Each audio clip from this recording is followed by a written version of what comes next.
All right. Where do I want to go? I'm lost in my own room. Actually, it's not my room. It's the room that the taxpayers have provided me to be able to establish teaching to you. All right. So we were solving each of these for x, correct? Except for number 5 would solve for y, where that's just kind of a literal equation we have to manipulate. So how did I ask you all to start doing these? What's that fancy program you can get on your phones or computers? Desmos, yeah, baby. Desmos for most of this class can be used to answer a question. So when it says, hey, show work, you use Desmos to show the work. Okay? Nice thing is, most of our tests and quizzes that we'll do in here will be on Schoology. So please make sure that you can get to Schoology either on your phone or bring your computer. Make sense? But I think we're going to have a quiz next week. Not trying to get everyone to lose any sleep. How about we do it Monday when no one's here? I'm just kidding. We'll do it. I got to look at it again. Might be Wednesday or Thursday. One of those 2 days. Can't guarantee which one.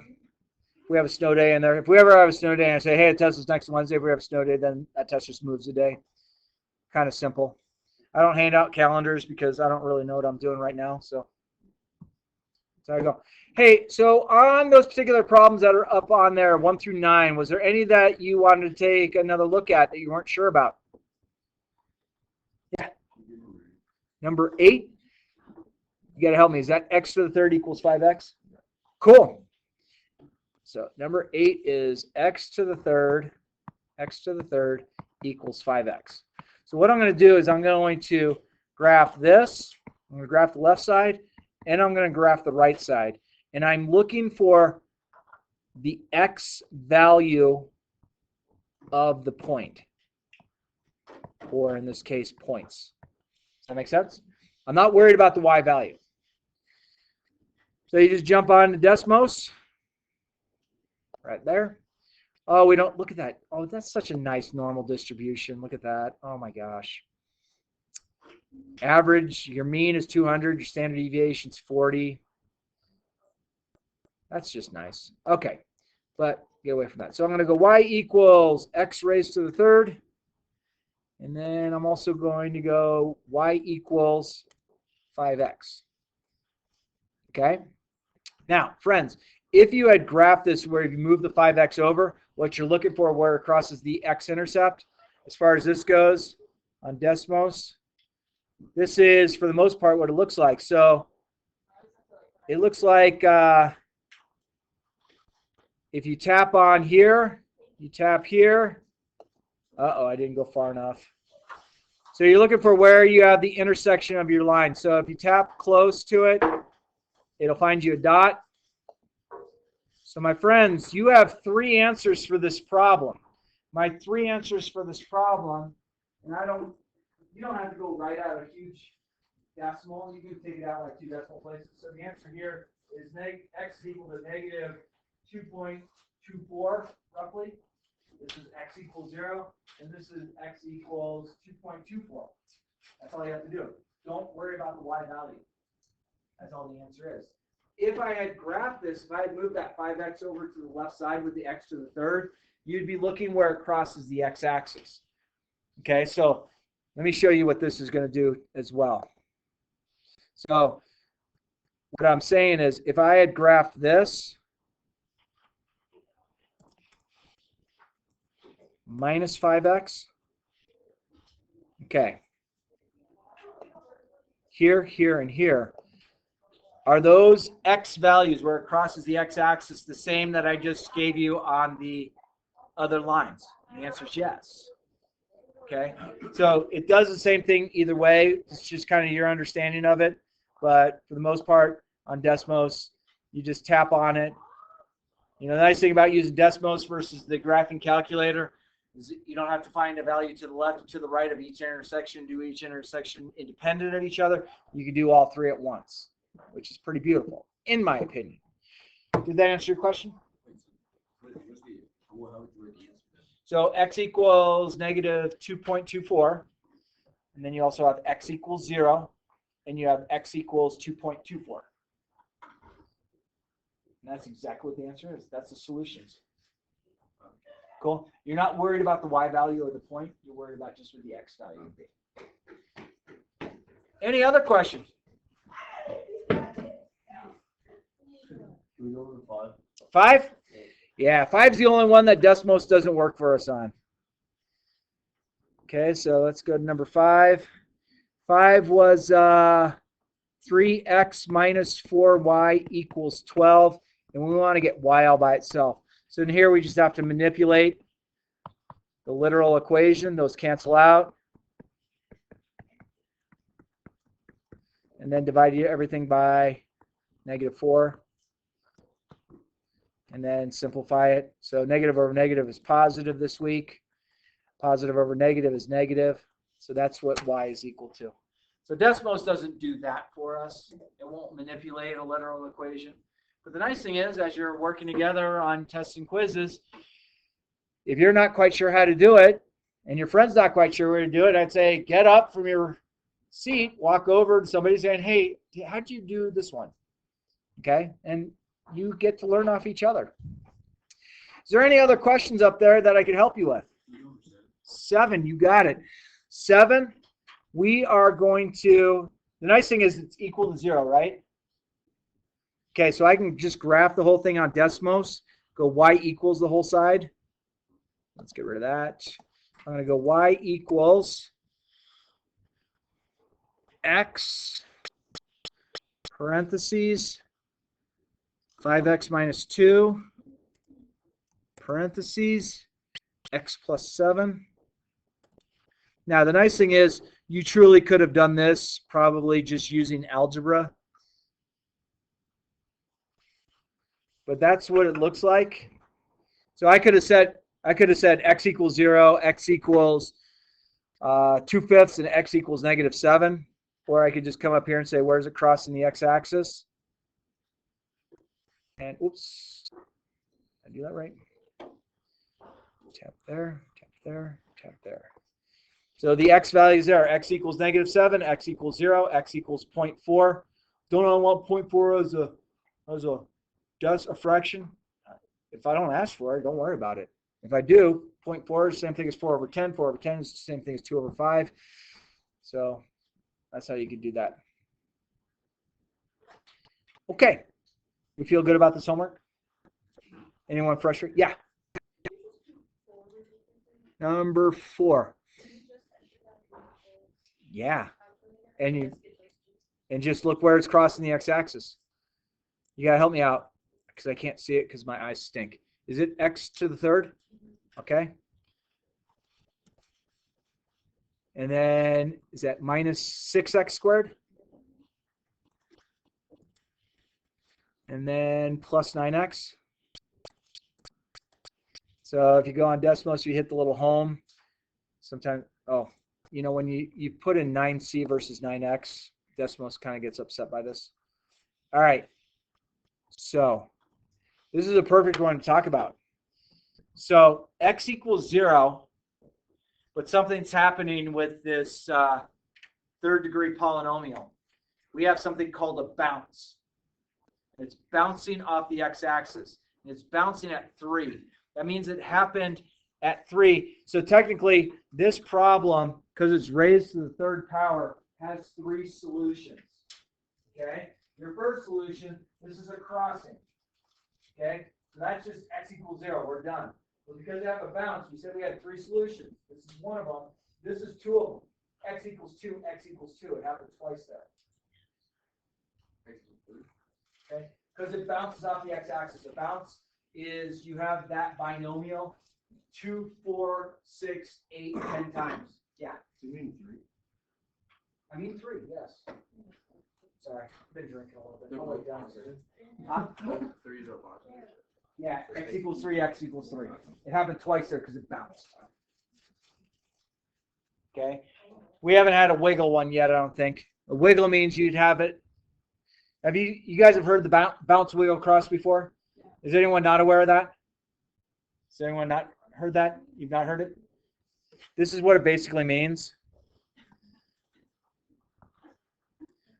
Let's say I have XY axis. Still following me on this? So if I had like something like that,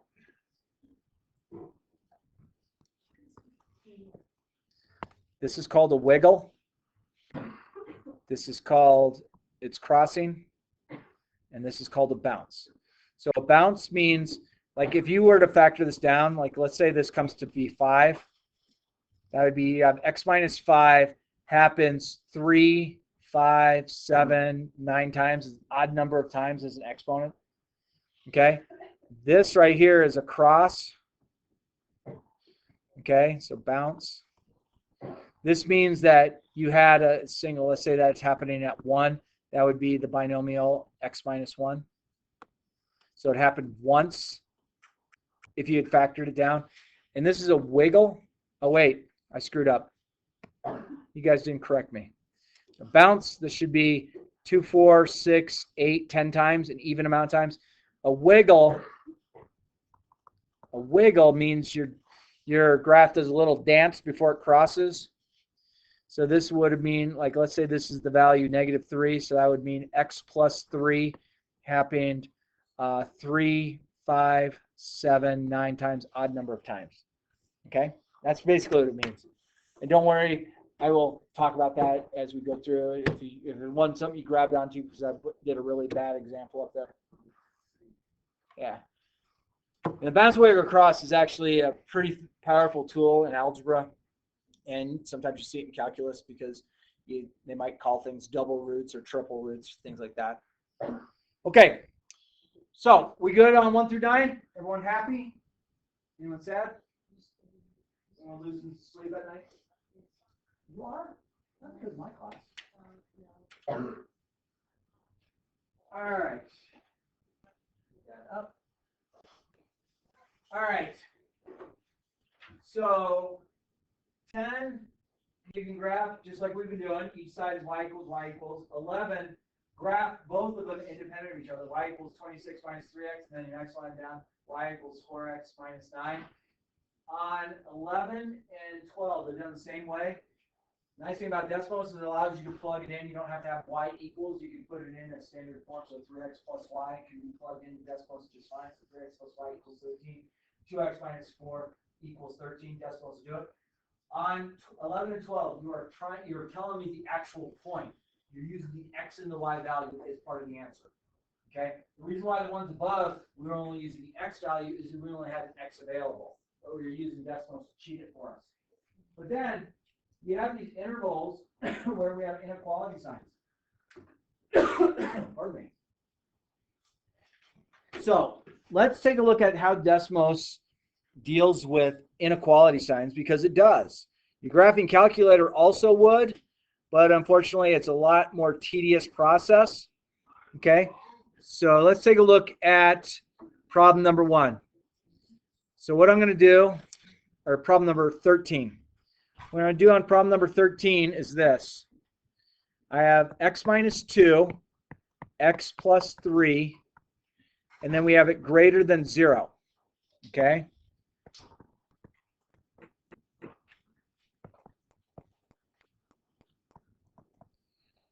So this means where is it above the x-axis? So the x-axis, above the x-axis, if that was a really well-drawn xy axis, it would be where is it up here? Where is it taking place? And you're using an interval to tell it. Okay? And this will work nicely on here. Okay, so if you jump onto Desmos, I'm going to go x minus 2, and then I'm going to go x plus 3, and then I'm going to say, I want to know where it's greater than 0. Now you can use the greater than on the keypad, or you could look here. You have greater than, less than signs. So where is this greater than 0? Okay, does everyone see that there is a shaded region and there's a region that's not shaded? The shaded region is our answer. Okay, so I'm just going to pick these 2 points here and here. Okay, so Where is this interval greater than 0? The shaded regions are where the answer takes place. So from negative infinity to negative 3, the negative 3 is going to have a parenthesis. The reason it has a parenthesis is this is a dotted line. If it was a solid line, you would use a hard bracket or a square bracket. So it goes from negative infinity to negative 3, soft bracket, parenthesis. And then it goes from 2, parenthesis, to infinity. That's where our information will take place. So the answer to this problem, correctly done, would be to say negative 3 to 2. So negative infinity, I just forgot. It's negative 3. Thank you. To negative 3, parenthesis, and then from 2 to infinity. That's the interval where this is greater than 0. If it was less than 0, you would say it goes from negative 3 to 2, soft parentheses, or parentheses. Okay? So I'll let you guys explore that a little bit. And then let's take a look at the back side of this page.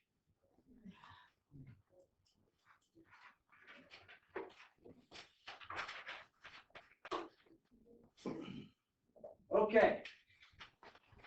So we could do all of these with log or natural log, or we could use decimals.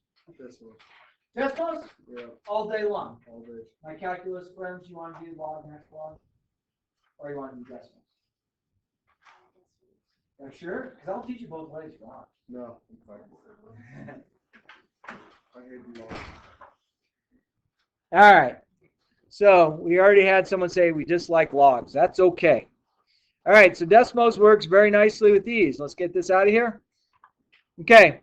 So if you look at number 16, I have 5 raised to the x minus 1. So I'm going to go y equals 5 raised to the, and it's important on Desmos, if you raise it, you want to put it in parentheses. And I believe that says x minus 1. Agree? And then the right side, I'm also going to go y equals 5 raised to the, make sure you have that entire exponent in parentheses. And my friends, is that a 3x plus 5? Okay, thank you. Raised to the, put in parentheses, 3x plus 5. Why do we not put the other side? Oh, I do. Thank you. Because I made a mistake, because I like making mistakes, because, it makes it so much fun, more fun for the class. All right. Friends, do you see this little gray dot right there? This little gray dot is actually where the purple and the green intersect each other. That little gray dot right there. I'm only looking for the x value of that dot. I'm not looking for the point. I'm looking for the x value of it. So if you click on that little gray dot, you will find that at negative 3, these two problems would be the same. That's the intersection of the two. Okay, I'm not looking for you to give me the point. Don't give me an answer of negative 3, comma 0.0016. I'm looking for the answer, the x value only. The reason it's x value only is I'm cheating this problem on Desmos, and I'm making each side y equals. Okay, so all of these problems are done the same. Take a look at problem number 20 or 21. So on 20, you're going to go y equals 5 raised to the x, and then the other equations could be y equals 100. You might have to pinch and move around and stuff like that on your graph. Desmos does it nicely versus the graphing calculator where you zoom out, and then you're like, oh, I'm going to Z-box. Nope, that didn't work. I'm going to zoom fit. Nope, that didn't work. Okay, Desmos, just move your graph around so you can take a look at it. And then 21, you're going to go y equals 3.6 raised to the 2x, and then y equals 47.2. And where they intersect, you're only giving me the x value. Okay? So, my friends, I want to give you a nice amount of time, but I want you to truly try this. Get the rest of, is that review 2 they're on? Review or review 2. Get the rest of review, 2, done.